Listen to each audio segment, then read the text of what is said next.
Welcome back, everybody. For years, our next guest, Victor Conchins, suffered painful attacks of gout until he researched the disease himself and learned that most are suffering needlessly and are unaware of the long-term links to heart disease, liver disease, stroke, and diabetes. Victor learned so much, he wrote a book, Beating Gout, A Sufferer's Guide to Living Pain-Free, and is with us this morning to talk about his findings. So nice to have you here. I did not realize not a lot was written on this, and of course, if you're a sufferer from it, that's not what you want to hear. You know, right. Take this and you'll be okay. When were you diagnosed with gout? About 4 or 5 years ago. Yeah, and I know it can affect people in different joints, but where, in your case, where were you affected? It was the joints of my feet and my knees. Yeah, and anybody who's ever had it, Victor, knows how excruciating it can be and how debilitating it can be. As of that point, what did the doctor tell you about gout? Not much, and what I found in my research is about 78% of doctors, there was a study done, do not know how to properly treat this disease. They've studied it in medical school, you know, learned that some of the medications that they need to take, but most of them do not give the right medications and the right doses. Right, and then what you found out, because you said, look, I'm living with this, I'm going to do some research on this, you found that it really was linked to some very serious diseases down the road if it's not carefully looked at, diagnosed, and treated. Right. Gout is caused by an underlying condition called hyperuricemia, and that's high levels of uric acid. And there's been a lot of research done just in the past few years linking hyperuricemia with heart disease and the diseases you mentioned before. Even obesity, I understand. Even obesity, yes. There's a theory that that hyperuricemia causes an instinctual foraging instinct in people that causes them to go out and look for food, and that causes the obesity. Wow. So this is something you can find out with a simple blood test to see where your level is, right? Right. The interesting thing, though, is the labs, when doctors get their lab reports back, they show a range as being normal, but what the labs do is they take the average from all the tests that they've done and define a range around that average as normal. But as many as 1 in 3 people have this condition, and that skews the range upward.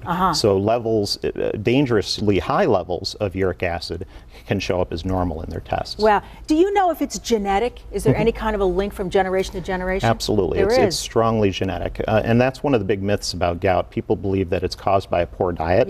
And diet does make it worse, but it's about 90% of the cases are genetic. Wow. Now, Victor, it's interesting because you are not a doctor, but you're a sufferer. You found out so much that doctors are interested in reading this book.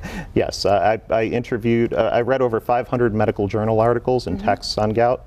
Pretty much everything I could find out there. I interviewed some of the world leading experts in gout and hyperuricemia, and some of them have endorsed my book. Wow. And because there is a relating link with diet, you even have a lot of information in here about how you can live more pain-free, and diet is a component of that.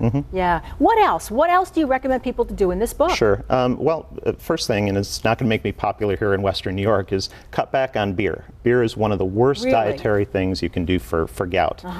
Again, if you're overweight, you need to lower your weight. That's another major cause. Just stay away from high fructose corn syrup, you know, the soft drinks, sugar-based products.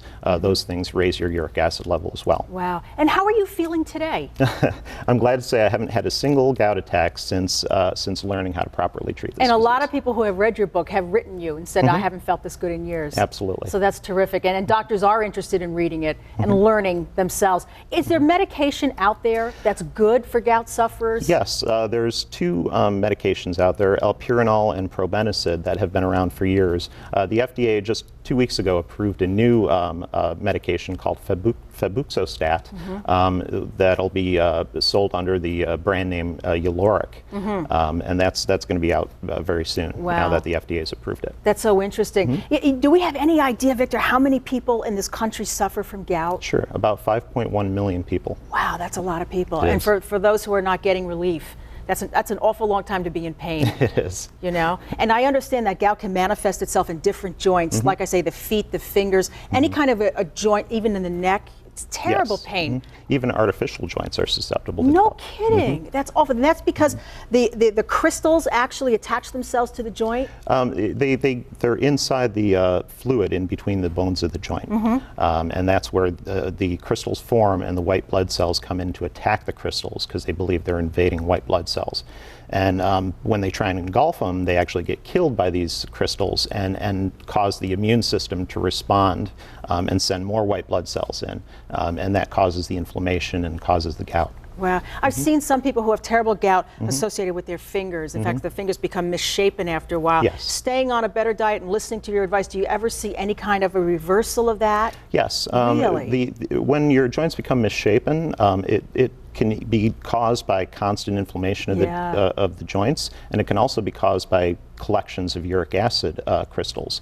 And if you take uric acid lowering medication, it can stop the attacks and get rid of those collections of uric acid. Boy, crystals. a lot of people will find that to be a tremendous help, you know, Sure. because they just lived with it for so long. In fact, we have a phone call, and your phone calls are welcome this segment, and we'll find out what you have to say. Hello. Good morning. Hi, who's this? This is Martha McMillan. Hi, go ahead, ask your question. Yes, I'm a call. I would like to know if the gout have anything to do with the restless leg syndrome. Restless leg syndrome. Do you have any idea if they're connected? I have not seen anything related to restless leg syndrome in the research that I've done on this book.